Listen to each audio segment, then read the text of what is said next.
Grande BH em Pauta. Os problemas da sua região em debate na Band News FM. Dando sequência ao Grande BH em Pauta desta semana, que aborda o envolvimento de adolescentes com a criminalidade. Hoje nós vamos falar sobre o cumprimento das medidas socioeducativas que são de responsabilidade da Prefeitura de Belo Horizonte. Nós estamos falando de liberdade assistida e também de prestação de serviços à comunidade. Acompanhe na reportagem de Bernardo Miranda. Na capital mineira, cerca de 1.700 adolescentes estão nos programas da Prefeitura no cumprimento de medidas socioeducativas mais leves, cuja gravidade do delito não possibilita a internação. O principal objetivo dessas medidas é desviar o caminho do jovem já envolvido com a criminalidade para os estudos e o trabalho. 46% dos adolescentes atendidos no CIA-BH, Centro Integrado de Atendimento ao Adolescente Autor de Ato Infracional, não estavam estudando e 95% dos que ainda estavam na escola cursavam séries abaixo do ideal para a idade. Outro dado que chama a atenção é que 77% dos adolescentes não trabalhavam. A técnica de referência da Gerência de Coordenação de Medidas Socioeducativas da Secretaria Municipal Adjunta de Assistência Social, Cristiane Fernandes, destaca que as equipes da Prefeitura fazem um atendimento individual de cada jovem para saber as deficiências de cada adolescente.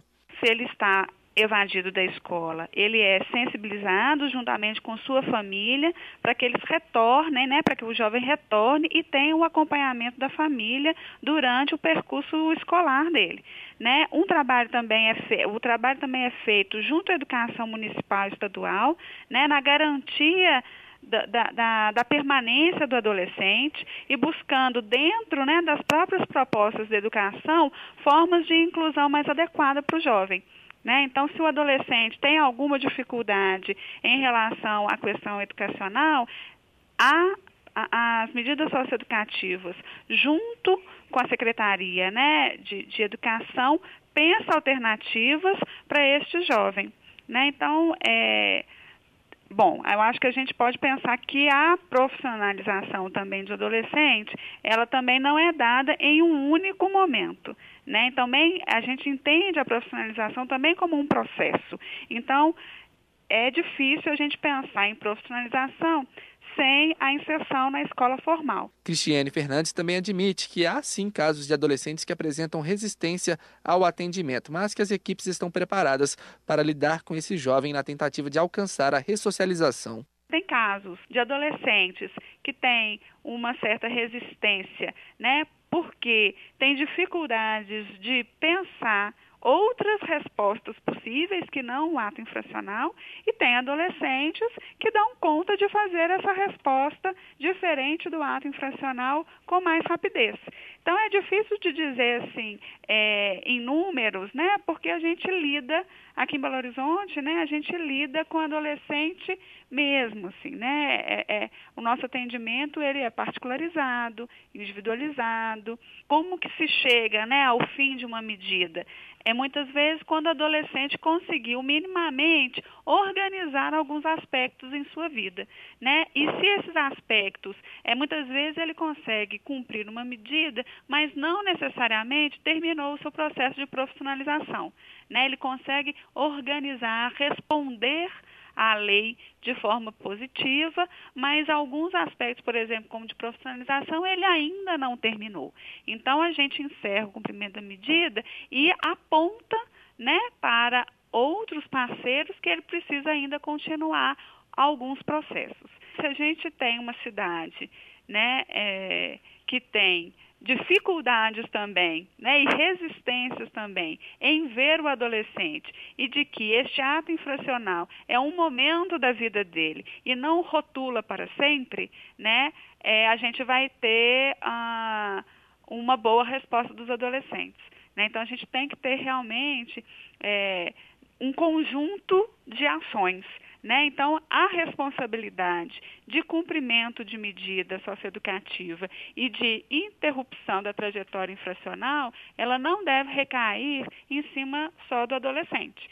Ele é um adolescente, o ECA já diz que é um sujeito em desenvolvimento, então toda a cidade, todas as políticas setoriais, e eu acho que a sociedade civil também tem uma parcela aí de responsabilidade para garantir uma juventude e uma adolescência livre e participativa. Na questão da prestação de serviços à comunidade, os jovens podem escolher as instituições em que querem trabalhar e em qual região. As atividades mais escolhidas são com o jovem auxiliando programas sociais ligados ao esporte e à cultura, além do trabalho em postos de saúde e creches. De Belo Horizonte, Bernardo Miranda. Vou trazer uns números aqui para o ouvinte da Band News FM, só para a gente ressaltar a situação. Nós estamos falando nessa reportagem do Bernardo Miranda sobre a questão do cumprimento das medidas socioeducativas. Ontem e anteontem falamos com outros especialistas, conversando com a doutora Valéria, que é a juíza da Vara de Infância e Adolescência, e falávamos do número insuficiente de vagas no sistema para receber e acolher essas crianças e adolescentes. Em Minas Gerais, são 22 instituições com um total de 1.255 vagas. Só que há já hoje um número 49% acima da lotação, que é de 1.800 e poucos menores internados. Em Belo Horizonte, esse déficit é de 612 vagas. Então, há em construção 30 unidades com um total de 240 vagas.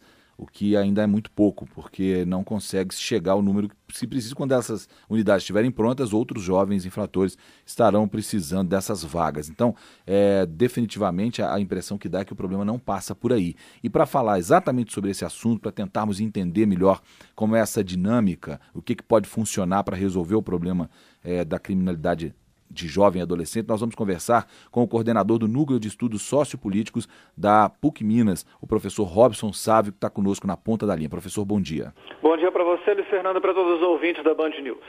Professor, nós temos vários problemas envolvendo essa questão da criminalidade do menor. Começa com a abordagem que é inadequada, tanto por parte da polícia na hora de pegar esse jovem na rua e levar para registrar a ocorrência, né, para, entre aspas, fazer a ficha do jovem, tanto quanto por parte do sistema que acolhe, mas não consegue dar sequência. Nós ouvimos agora há pouco na reportagem a especialista dizer exatamente isso, né? Ele vai internado, fica o tempo que o juiz mandar que ele fique internado, depois não tem para onde ir, acaba voltando para a rua e fazendo tudo de novo.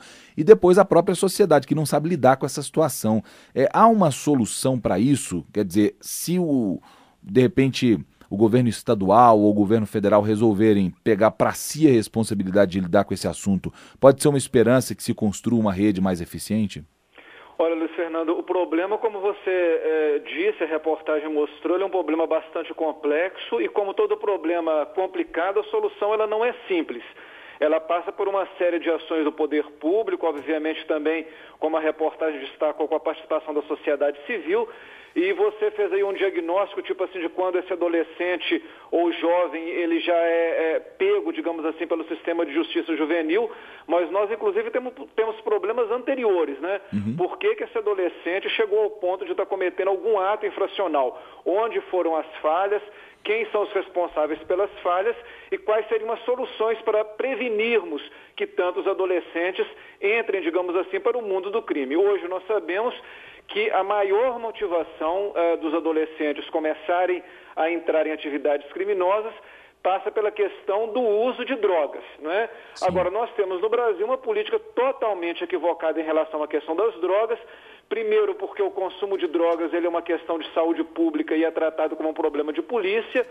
Segundo, que o número de presos e de adolescentes tem triplicado, né? Triplicou durante depois da criação da Lei de Drogas de 2006, mas a violência e o consumo não diminuíram, ou seja, não é com detenção, não é com retenção que o problema vai ser resolvido. A maioria desses adolescentes, né, eu diria a grande maioria, mais de 90%, não é traficante, né? São trabalhadores, são jovens, são pais de família em idade ainda muito tenra, né? São réus primários, não têm ligação com o crime organizado, na maioria das vezes não foram presos com armas, né? E geralmente são presos com pouca quantidade de droga, portanto, a solução da internação deveria ser a última das medidas possíveis. O dependente químico, ele merece um tratamento e também solidariedade, né? E cadeia não é remédio para isso. Infelizmente, os centros de internação, assim como as prisões, ao invés de resolver o problema, geralmente fabricam ainda adolescentes mais complexos quando eles saem. E, por fim, que a maioria, né, daqueles que usam drogas não são traficantes. Então, nós começamos com, digamos assim, um esquema, uma rotulação hoje que tem em relação ao usuário de drogas, a medida simplista da atividade policial e da prisão, isso realmente não tem resolvido. Pois é, olha só, o que nos preocupa, eu digo nos preocupa enquanto população, nós notamos isso nesses dias de debate até hoje, há 4 dias nós estamos falando disso aqui no Grande BH em Pauta, e ouvimos algumas pessoas nas ruas também, a preocupação parece ser a mesma, assim. Existe um problema, esse problema está sendo vivido e está sendo sofrido pela sociedade agora, e todas as soluções que são levantadas, elas passam por questões que vão dar resultado a longo prazo, né? Que é a educação, uma melhor educação, que é um acompanhamento, um melhor direcionamento dos jovens que estão vindo. Quer dizer, os que estão agora com 8, 9 anos de idade, que vivem em situação de risco e que vão chegar à criminalidade um dia se nada for feito. Quer dizer, é uma situação que, se for aplicada imediatamente, e não vai ser, ela vai dar resultado para jovens que estão começando a crescer agora. E para os que estão na criminalidade hoje, tem 15, 16, 17 anos, jovem que está 1 mês, 2 meses de completar 18 anos, comete um homicídio e a gente sabe que o tratamento dado a ele é diferente do tratamento que seria dado se ele tivesse cometido esse crime 2 meses depois. Qual que é a solução para isso, professor? O senhor acha que nesses casos especificamente não seria o caso do judiciário começar a tratar esse tipo de jovem que já está na criminalidade de uma forma um pouco mais rigorosa, não no sentido de vingança ou policialesca, mas tirando esse jovem de circulação? Olha, Fernando, em primeiro lugar, dando alguns números para você, né, como você acabou de passar alguns aí. Uhum. As pessoas, por exemplo, o senso comum acha que a maioria dos jovens que estão internados cometeram homicídio. Geralmente, 90%, quase 90% dos jovens internados e dos adolescentes cometeram crimes contra o patrimônio, pequenos crimes contra o patrimônio. O índice daqueles jovens que cometeram um homicídio dentro do sistema socioeducativo varia entre 5% e 10% a 12%. Então, em primeiro lugar, é um engodo, uma enganação, pensar que todo jovem que está no sistema é porque ele cometeu um crime violento contra a vida. Isso em primeiro lugar. Agora, você está me dizendo assim, e as soluções imediatas? Existe possibilidade? Existem, e aqui em Belo Horizonte nós já tivemos momentos melhores do que atualmente. Vou dizer para você 2 ações. Primeiro, Belo Horizonte teve um programa, que ele ainda existe, mas ele foi enfraquecido ao longo dos tempos de liberdade assistida, que foi um programa muito bom, inclusive com várias premiações fora do Brasil e até no exterior. Uhum. Ou seja, quando o jovem ele começa a entrar nas atividades de crime, mesmo dos crimes contra o patrimônio, o Estado começa a oferecer algumas portas de saída que não sejam portas sob o ponto de vista da punição. Sim. Uma outra questão, o programa Fica Vivo, aquele de controle de homicídios, ele já teve muito melhor. Agora, você veja bem, não existe uma integração da Prefeitura de Belo Horizonte, dos órgãos municipais com o Estado, e inclusive voltado para a questão das famílias. Eu digo isso para Belo Horizonte, mas isso serve para quase todas as cidades de Minas. Eu acho que o problema dos adolescentes passa por uma articulação que deve ter como ator principal o município, porque é no município que acontecem esses problemas, e é claro que você tem que ter, eventualmente, alguns centros de internação para casos mais graves, mas a maioria dos casos se resolve com políticas que devem ser feitas antes do jovem cometer crimes violentos. Mas mesmo esses casos onde o jovem cometeu o crime, porque eu sei que a maioria não está lá por causa disso, né? O senhor disse muito bem, evidentemente, que não são todos que estão lá por cometer homicídios. Mas tem aqueles 10%, nós estamos falando de um universo aí de 1.600 jovens internados, quer dizer, nós temos 160 adolescentes, 95% deles com mais de 16 anos, e que estão internados por crimes mais graves. Claro, e aí, Luiz Fernando, qual que seria uma boa solução? Que o sistema, digamos assim, de medidas fechadas, de meio fechado, como a internação, ele fosse exclusivo para esses casos e que o Estado, eu estou dizendo o Estado, mas é claro, o poder público pudesse fazer uma ação de acompanhamento individualizado desses adolescentes e as suas famílias, para que depois que eles cumprirem a medida socioeducativa, que geralmente não supera 3, 4 anos, eles voltassem para a sociedade em condições de não praticar crime. O que acontece agora? O sistema está hiperlotado e não tem vaga, porque está cheio de adolescentes que não são violentos e perigosos, que vão progredir no crime, porque lá dentro não tem a menor condição digamos assim, de um atendimento individualizado, de um acompanhamento familiar, e aí nós criamos uma bola de neve. Então é claro que você veja bem, você mesmo deu, digamos assim, a senha da solução. O sistema de medidas socioeducativas em meio fechado deveria ser um sistema voltado para aquele adolescente que realmente cometeu crimes violentos contra a vida e oferece algum risco social. Para esse adolescente, deveria ter um tratamento individualizado, um acompanhamento individualizado, inclusive envolvendo seus familiares e criando oportunidades para que quando ele saísse dessa internação no meio fechado, ele não voltasse a cometer mais crimes. Muito bem, professor, era exatamente isso que eu tinha... a ideia era exatamente essa, né? Quer dizer, hoje todos são tratados de forma igual quando são pessoas diferentes e com índices, né, de criminalidade, de periculosidade muito diferentes, o que faz com que o pior não melhore, mas que o melhor piore. Exatamente. Né? Em linhas gerais é isso mesmo. É a mesma reprodução do nosso sistema prisional, infelizmente. Exatamente. O senhor falou do Fica Vivo, ele teve uma redução de R$2 milhões em investimentos entre 2009 e 2011. Um programa que atende mais de 12.500 jovens, que é mais de 100 vezes o número de jovens que estão internados, jovens de 12 a 24 anos, tem oficinas de esporte, música, etc. Uma iniciativa realmente excelente que está aos pouquinhos tendo redução de investimentos expressivos aí, que pode acabar sendo sucateado como tantas outras coisas boas que a gente vê, né? Infelizmente. Exato.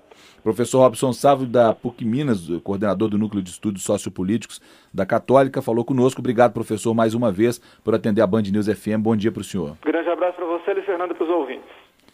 Muito bem, só respondendo uma ouvinte nossa aqui, a Tatiana, que perguntou justamente qual é o site sobre o acidente de trânsito que a gente havia falado um pouquinho antes. Nãofoiacidente.org, Tatiana, nãofoiacidente.org, vai lá e assine você também. Exatamente esse nome, não foi acidente, sem o tio, nãofoiacidente.org.